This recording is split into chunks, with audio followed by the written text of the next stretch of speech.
Hello and welcome to the Food Allergy in Your Kiddo Show. I am your host, Dr. Alice Hoyt, along with my amazing co-host, Miss Pam Lestage. Hello, Pam. Hello, Dr. Hoyt. How are you? How are you? How are you? It's kind of funny because you don't usually call me Alice anyway. I don't, and it's been a minute since I've been on the podcast, so I forgot to switch off my Welcome back. my podcast Welcome hat. back. From that. Yes, and you don't call me Alice. You don't call me Dr. Hoyt, but you call That's me right. by my high school nickname, which is AJ. So anyway, though, enough about Already me. off topic. Our tangent number one. But today, I'm really excited about our show today. And I'm really excited that you're joining me for it. Yes, ma'am. Because the time we're recording this, it's coming up towards Mother's Day. It's also coming up towards Food Allergy Awareness Week. So I really wanted to do an episode where we could talk about our top 5 plans for moms who are new to the food allergy world. So, moms who have kiddos who are recently diagnosed, little babies, older kids, whatever the case may be. But really, if you're a mama and you are new to this world of food allergy, this episode is absolutely for you. And also, moms and dads, right? But we're going to be specifically talking to moms today. We're both moms. But even if you've been in the food allergy space for a while, these plans, it's going to be important just to make sure that you have them in place. What do you think, Pam? Yeah, I think it's always good, especially the longer you get into your food allergy journey, to reevaluate your plans and just make sure that everyone's on board. Because I think that the longer you're on it, the easier it is to sort of kind of not step back, but just it's not in the forefront of your mind all the time as it is whenever you're a brand new food allergy parent. And it's always important to just sort of refresh those. But as a new parent, a new caregiver, a new sibling, it's always important to just have a plan in place, because I think that when we have a plan in place, then all of the stressors are easier to compile into one little box, and we can handle them, and we'll touch base on that later. But it's just important. I totally agree with you. And I think, the longer I am a mom, the more I appreciate having plans for things. Plans can change, right? We have to be flexible. But just having a plan, having a strategy for how we're going to approach something I think is just makes it more doable. makes it more doable. And I think when you're dealing with little kiddos, kids need structure and kids need plan, and everybody's family looks different, and the way that we structure our family may not be the way that you structure your family, which is totally okay. But there needs to be a little bit of cohesiveness among the group for everything to just sort of work and be a happier journey than a scary journey. Less stress, more joy. Yes, there you go. That is the slogan of my practice, right? Okay. Less stress and more joy. That's I love it. Okay, so we're gonna go through this list, and it's our top 5. But before we came on recording, we were already talking about how we'll go through like these in a specific, like in an order. They're Mhm. not really in an order of priority because they're all important, and that's what we were kind of like going back and forth. Well, this one here, this one, they're all important. Yeah, they're all important, and again, every family's different, and so how you structure these 5 tips will look different. But some of them too can kind of, and you'll see as we start talking, can all be kind of done at once, or around the same time. And so it really is just, these are the first 5 things that we recommend you tamp down before you really start that food allergy journey. Or, Mhm. well, you're starting it already, but before it kind of starts moving along. Right. No, totally. And if you get these plans in place, then I feel like you will be more in the driver's seat than allowing the food allergy to kind of dictate things, because you'll have less surprises because you will have planned for Exactly. these things. Yeah. So we're gonna go order like five, five, four, three, two, one, one, two, three, four, five. I don't know. We're just gonna say them. There are 5 of them. There are Yeah. 5 of them. The first one is to have a plan for what to do if your child has another reaction. Yeah. Which is important. That's like the first thing. This one we will say is the first thing you should do, There you because depending on how the allergic reaction goes, right? Like some people have an allergic reaction and they realize some. For instance, here's our first allergic reaction. I gave my child peanut butter. I noticed she started getting hives. Um, this was 12 years ago, 13 years ago, go. and Wow. back then it was give Benadryl and watch, right? That's not what we do. We epi, right? we that's not what we do. But that's what we did back then. And so I recognized that it was some sort of weird reaction. I gave her some Benadryl. My dad happens to be a physician. I took her to his office. She sat down. We watched her for a little while. We went on our way. We were recommended to go to an allergist. That is not necessarily how it always happens. Sometimes your first reaction will send you straight to the ER. And so, whether you're dealing with your first reaction at home, you're dealing with it at school, you're dealing with it at the ER, the first thing you need to do once you get that clearance that your kid is okay is, what do I do next time? Mm-hmm. I A make sure million you don't percent. end up in the ER again. A million percent. So if your kiddo goes to the ER with a situation like what Pam described, that's an anaphylactic or IgE mediated food allergy, and that should be treated with epinephrine. Of course, if you're having a reaction for the first time, you might not have epinephrine, right? Most people don't have We did. EpiPens hanging around, right? Yeah. And so you want to seek medical advice promptly. And before you leave that emergency room, and this is something we're doing, I, as my allergist hat on, which I guess I'm always wearing my allergist hat here on the podcast. But like, I guess my allergy, like medical educator hat is more what I should specifically say. To my colleagues who are not allergists, there we go. That's what I'm intending to say is we need to do more continuing education for non-allergists to provide proper guidance after an anaphylactic reaction. Because sometimes we find that even though it's 2025 right now, sometimes ER still are not prescribing an epinephrine autoinjector after what clearly and is in the paperwork is diagnosed as an allergic reaction.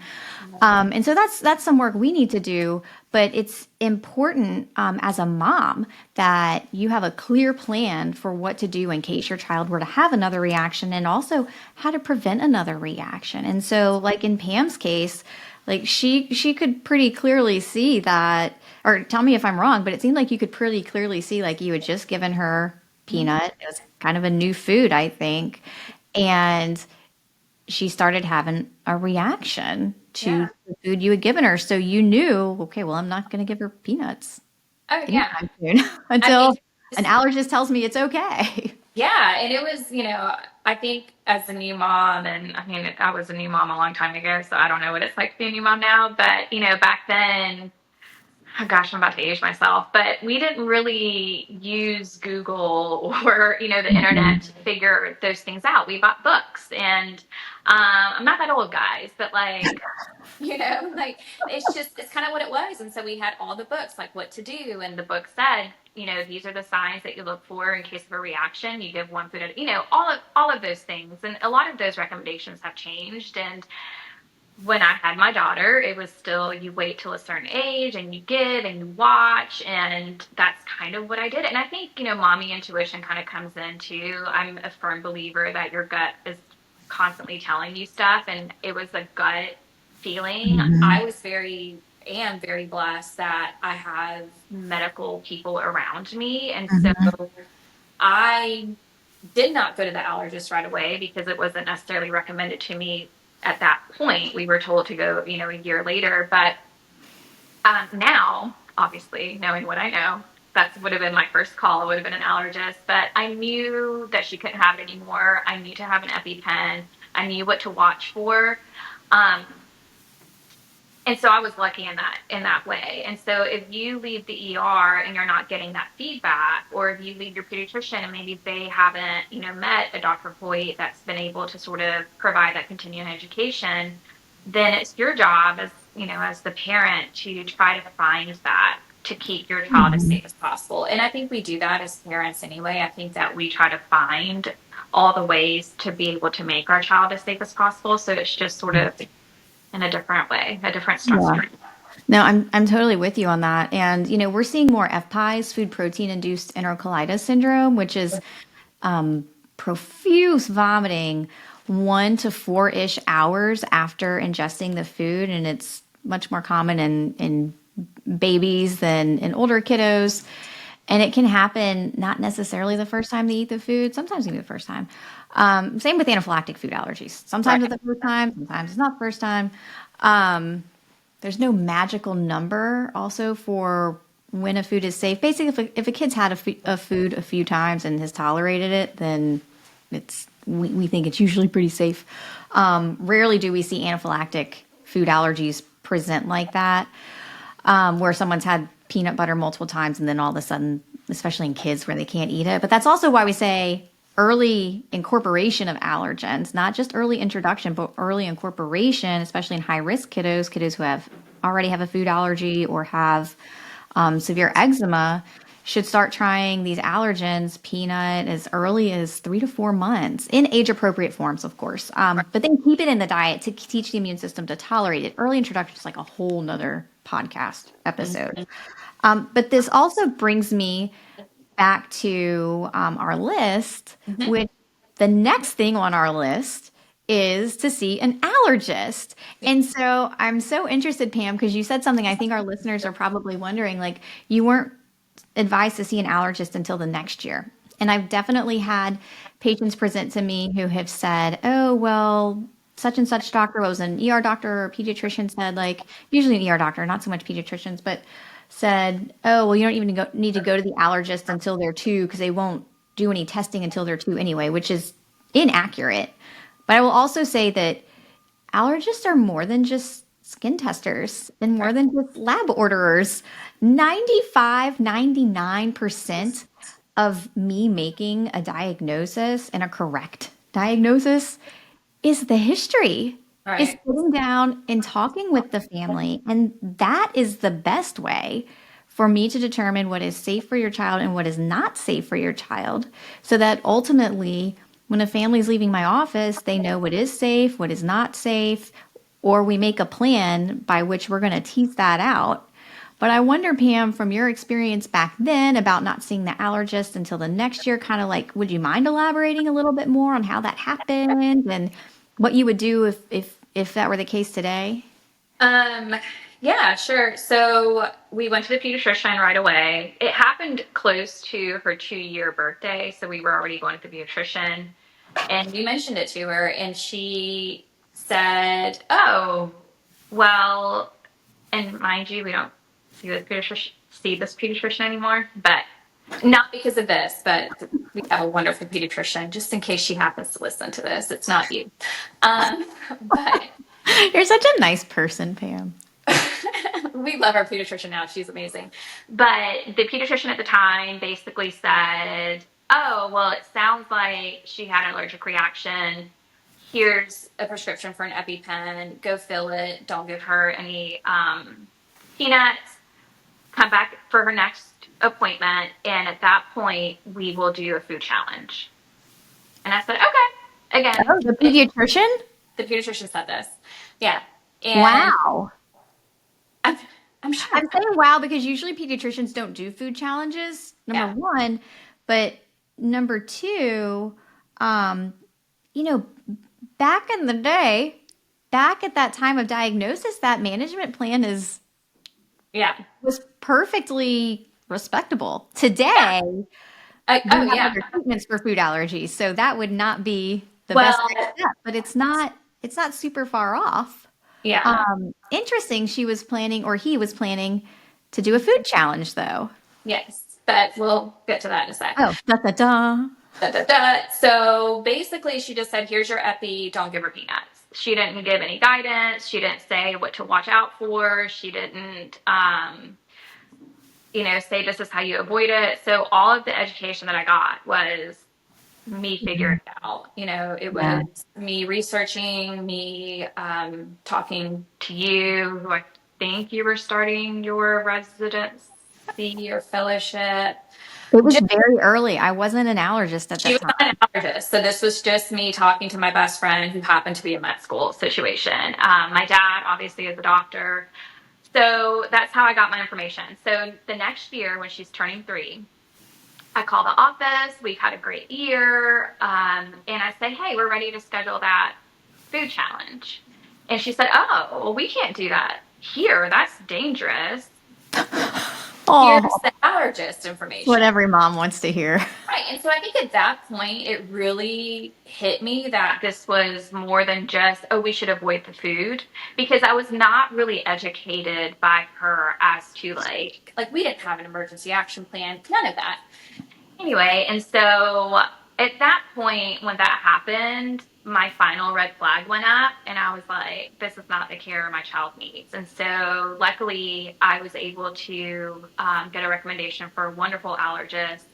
And we went to see him, and that's when he did all the testing, the skin, the blood, the education that we needed.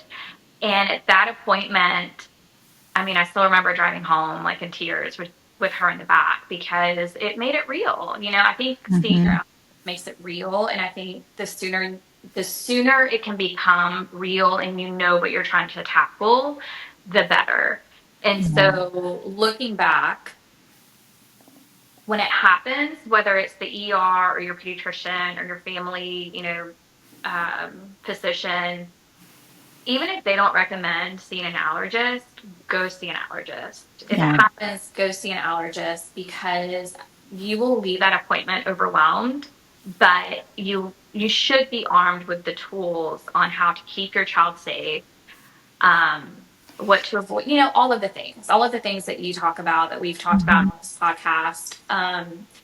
Again, I think my experience is unique because I am surrounded by so many medical people that I was able to not necessarily need that not the validation, but need the extra from the allergist in terms of what I was getting into. But having a clear diagnosis from him was really what put my food allergy hat on, Hmm.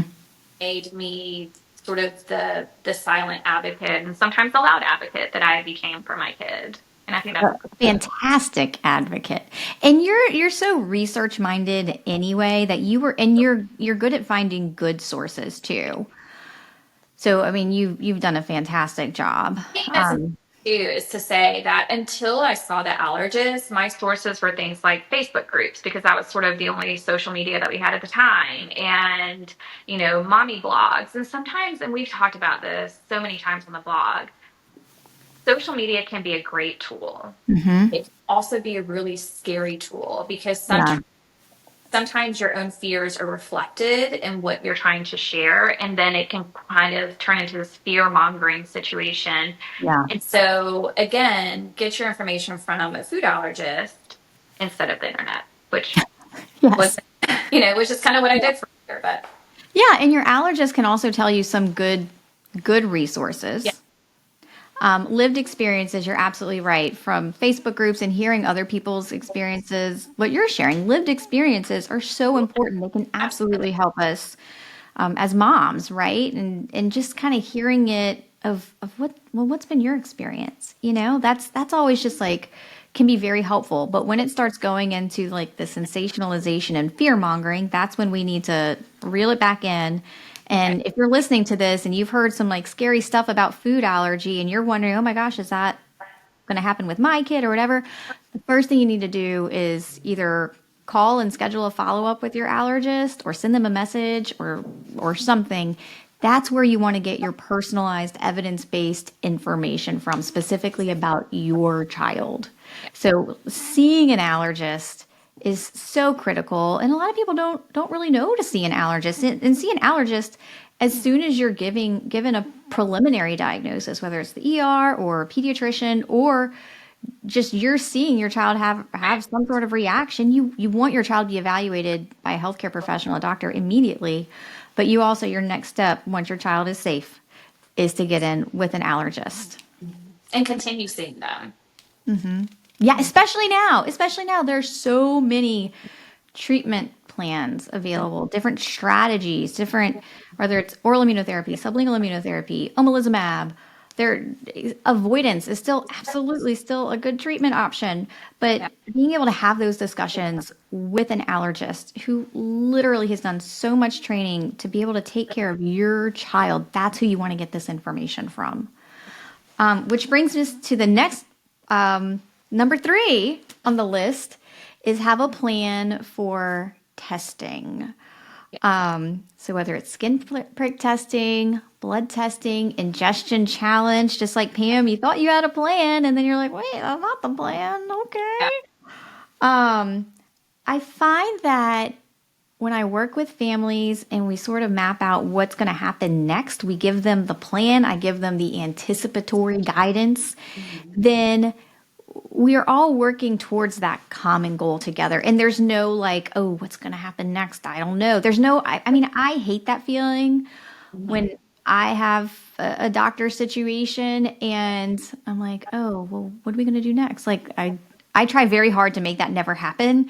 But sometimes, like, you're just in these appointments and, maybe you don't have your list. Always write down your list of questions. Oh my gosh, and make sure like you have that paper list out, paper, not just like pulled up on your phone, but like paper.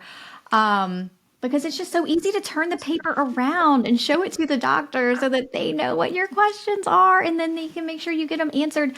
But with the testing, skin prick testing, blood testing, ingestion challenge, whatever the case may be, having a plan, like let's say your child is allergic to peanut and y'all are not in the season of life to do oral immunotherapy or sublingual immunotherapy, and you're like, you know what, I just want to maybe wait. Can we just wait a few months or 6 months or a year and see what's going on? Then your plan would be to retest in a year. We don't want to retest if we're not going to do anything with that information, really. Like, you don't want to just test to test. You want to have a plan. Like, okay, you're doing the test, and then if it's this number or if it's this result, you're going to do this. If it's this result, you're going to do this. How do you feel about testing, Pam, and having a plan for testing? I think as a mom, early on, I wanted, but again, this was a long time ago.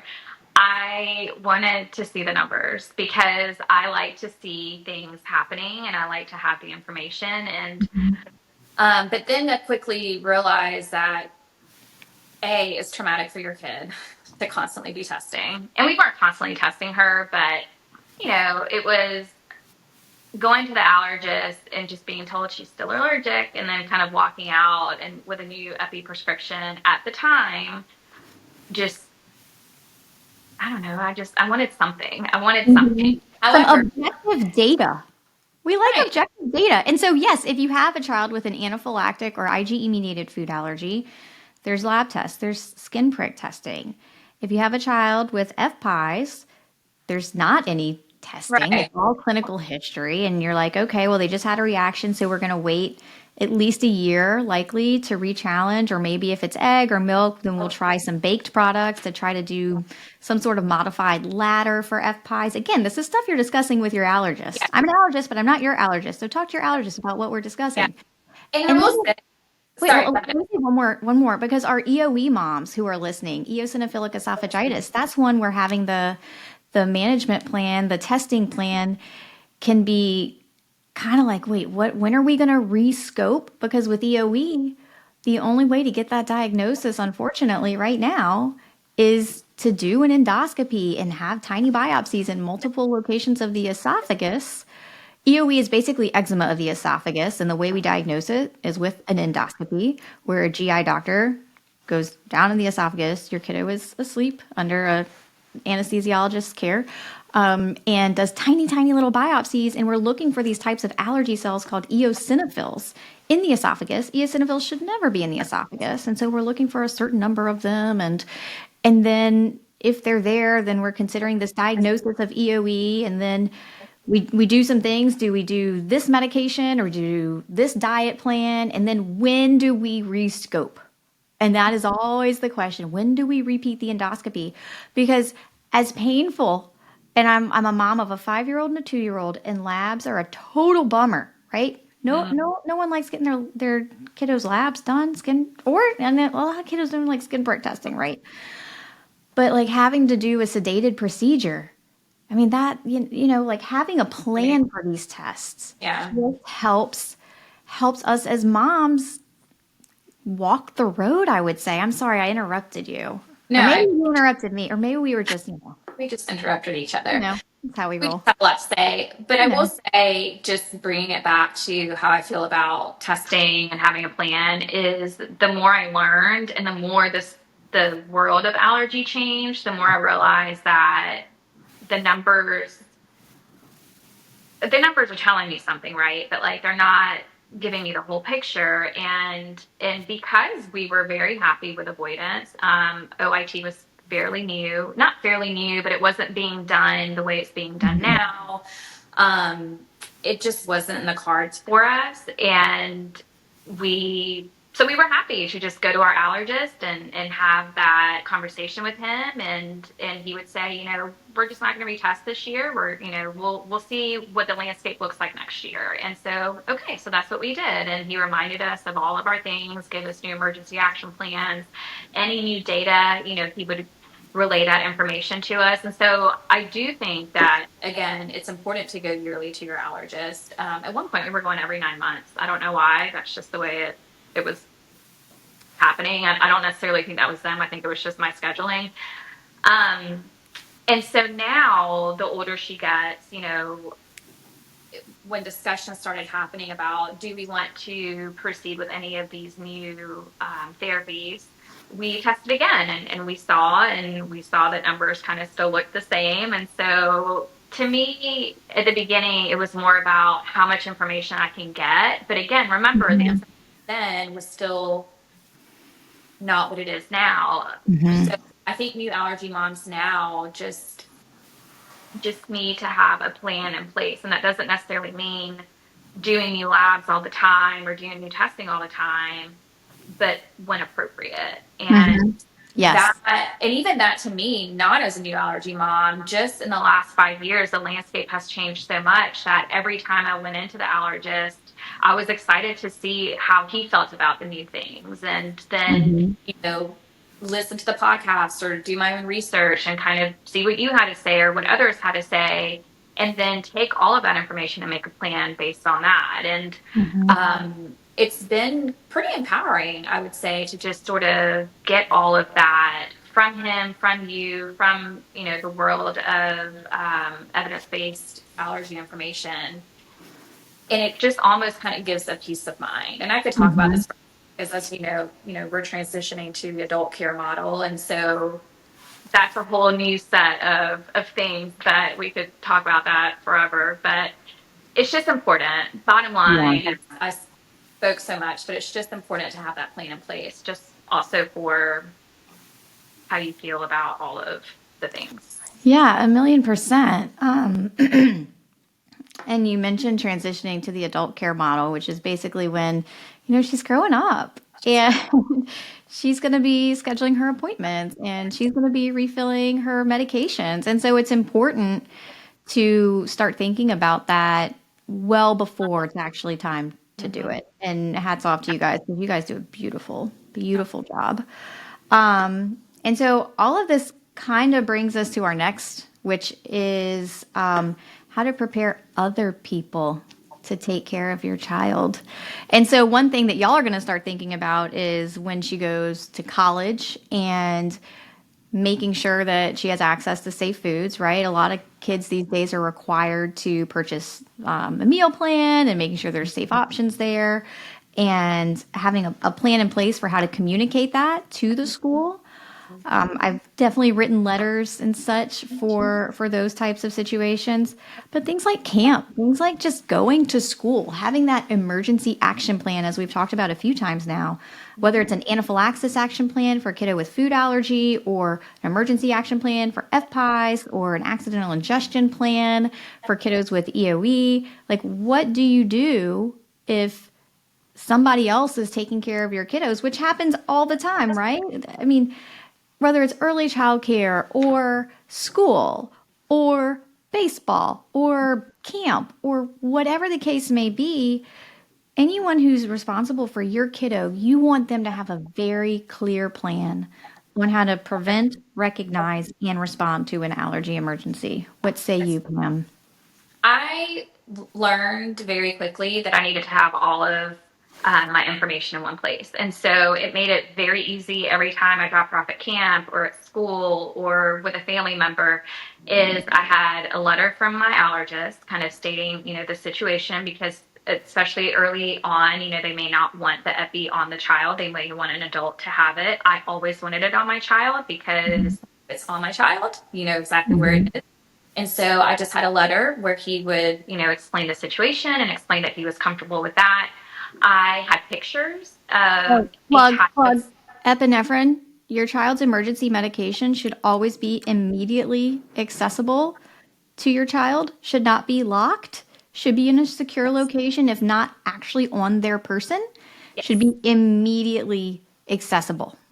always. And in Louisiana, there are laws for that. So Yes. Yes. read it In like most states, there are laws. Now, do all schools recognize, realize?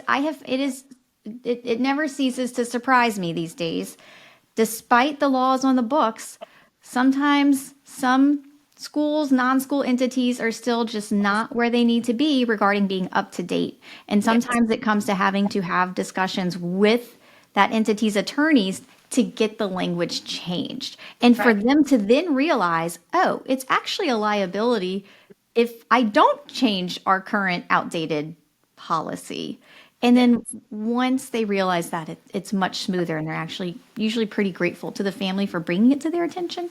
Anyway, there's a tangent. But No, yeah. I think it's important because I think that's part of sort of like my toolkit is that I was always armed with what I knew our rights were. And so Hmm. when it came to school, so before we got to school, I always had pictures because I had pictures of what she looked like with a reaction, as scary as that is. And so I would say, look, these are some, it's not always going to look this way, but if you see this on her face, you know, that could be a sign. And so I had Right. pictures, I had the letter, I had the emergency action plan, I had her life-saving medication, and I was armed with the laws and with my rights because I did a few times run into school situations where they weren't up to date and I was up to date, and there were discussions there to make sure that they knew that I knew my kid could have her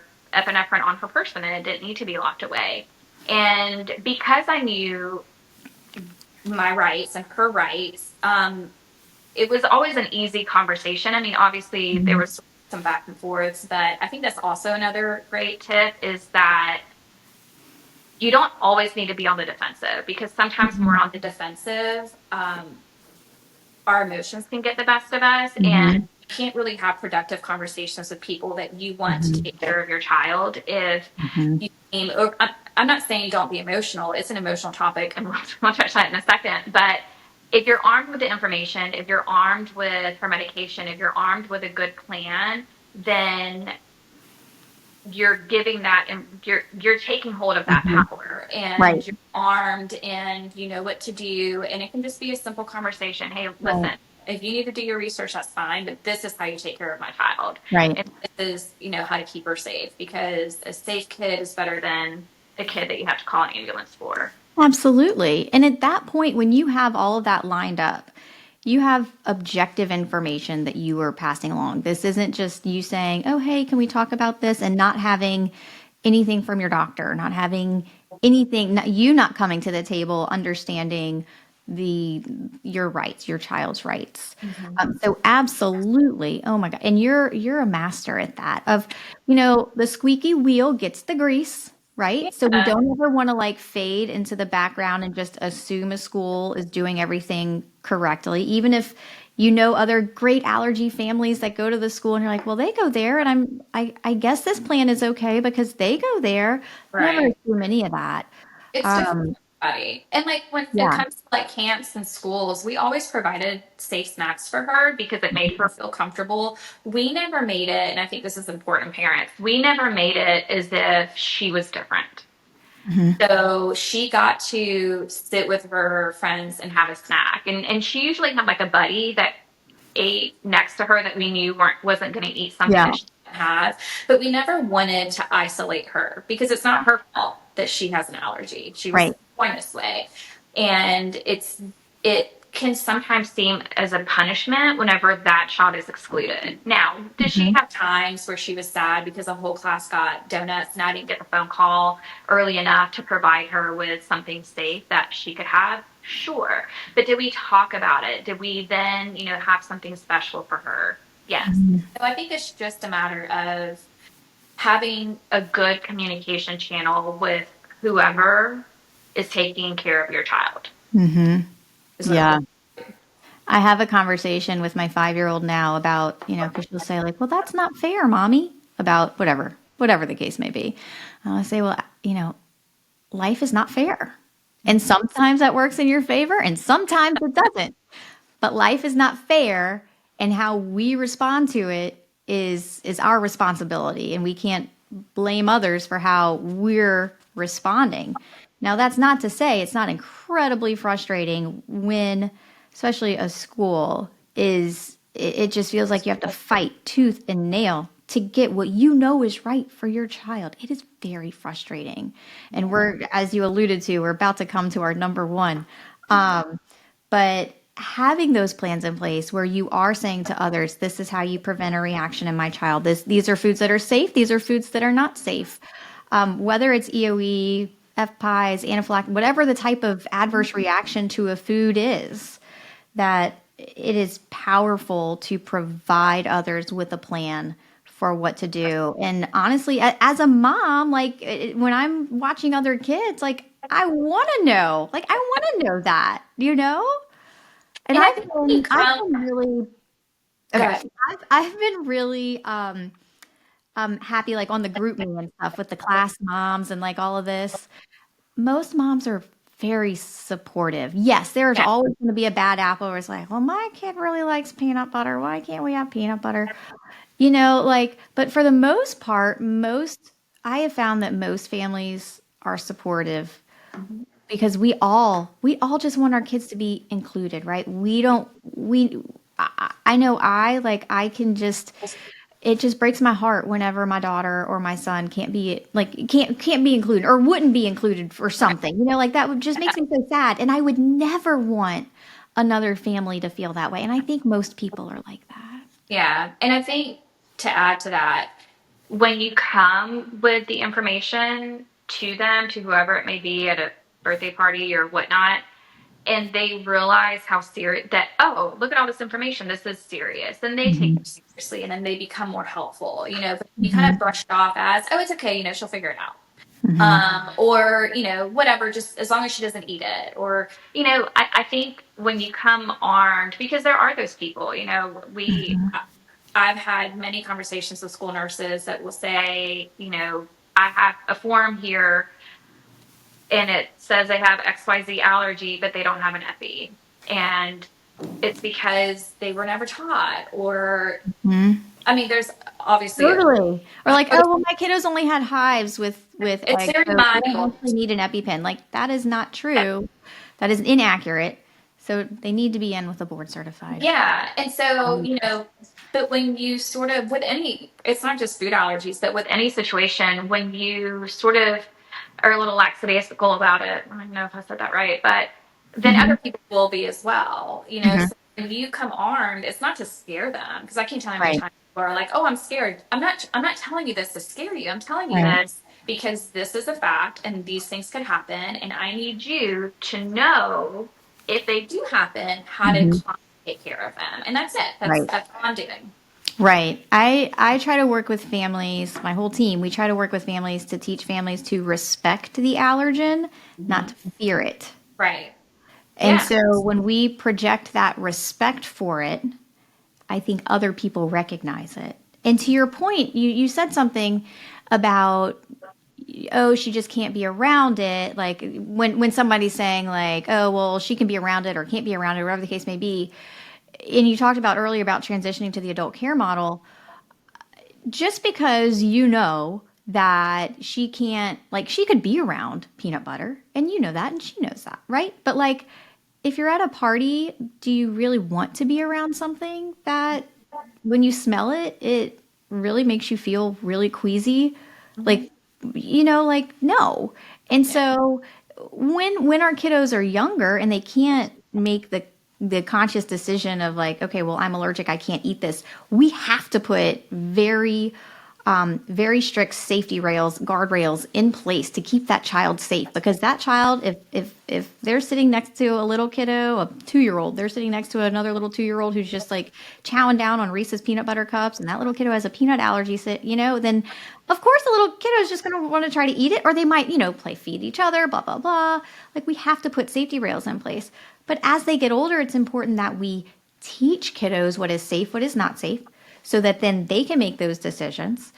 But then also, I had a conversation recently about just because she can be around a food doesn't mean she wants to be around it, right? And doesn't mean like she has to sit in a assigned seat in the cafeteria when people on either side of her are eating her allergen. Just because she's in fifth grade, seventh grade, whatever the case may be.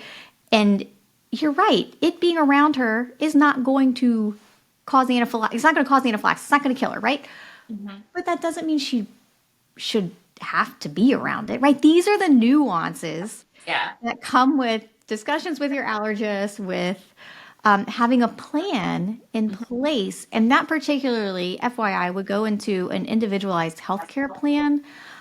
We won't get into like 504s and individualized healthcare plans and all of that stuff, but there's lots of plans that you want to talk with your allergist about. Yep. And all the planning is important. Yep. But that brings us to our number one, mental health.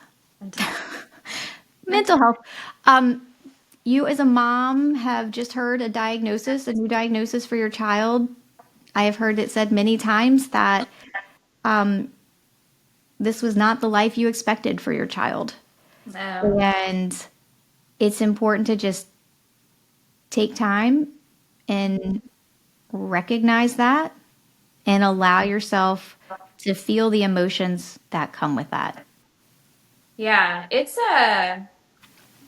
not a fun, I mean, anything that changes sort of the trajectory of how you envision your life, right?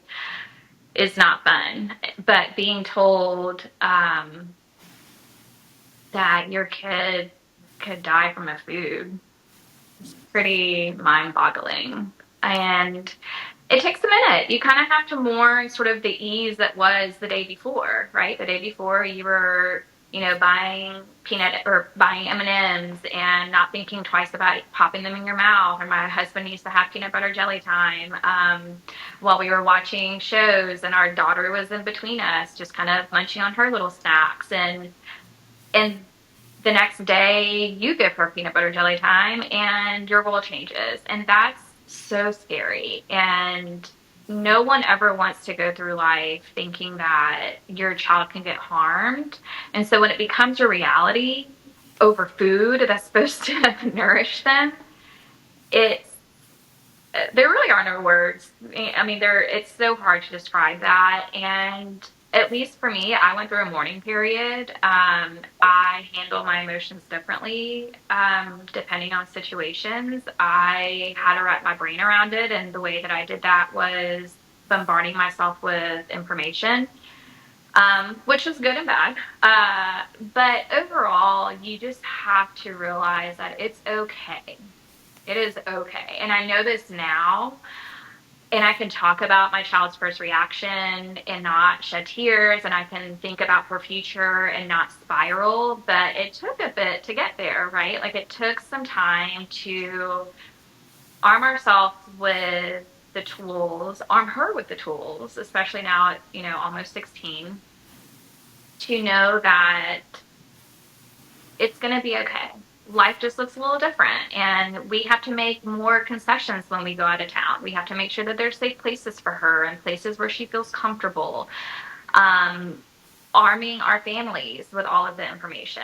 Luckily, again, we were very blessed that our families were on board. Not every family is like that. And so there are so many nuances of things that you have to mentally prepare yourself for. And listen, sometimes we can handle that on our own and sometimes we can't. And we need to seek out other resources to help us handle those, whether it's your allergist or a mental health professional or just, self-help books, whatever it may be. It's okay. It is okay. It is okay to be sad that your child has something that you have zero control of. It is okay to be angry. I was angry for the longest time. Um, because again, it's not the life that you envisioned. But I will tell you, 13 years out, our life was amazing. Her life is amazing. Mhm. Has she been through really hard times in this journey? Absolutely. Will she continue to maybe be presented with challenges? Sure. But we feel that we have done our best to never make her feel less than and to never make her feel scared. And those times where she did feel scared, we figured out how to make it okay and to validate Mhm. those things and to provide her with the tools to get her to the other side. Um, and that's all you can really do. That's all you can really do. Because if you try to box those feelings up, they just get worse and then you spiral. And I mean, my child is leaving for college in 2 years. And the idea that she's going to have a lot of firsts without us, and she will be responsible for her own food and her own medication and late nights, like all of those things is scary. And I've been thinking about them for years. And so now Mhm. being so close to it, having all of the tools and the information and the new therapies and medicines that we can do, we're transitioning to this. Okay, college is supposed to be fun and educational and not scary. Mhm. How are we going to make that happen? But it took work, y'all. It took work to get there, and that's okay. Like, it is so okay. I could talk about this forever, you know that. So take it And you away. talk about it so beautifully, Pam. And you said something that I really want to camp on for just a minute as we wrap up the show is you talked about feelings being valid. Yeah. And I have so many moms when they bring their kiddos to see me, they'll say something along the lines of maybe I'm overreacting. And 99.99, actually I can't think of a time where a parent was, in my opinion, overreacting. I think they were responding appropriately, or Mm-hmm. how they were feeling, or the plans they were trying to put in place.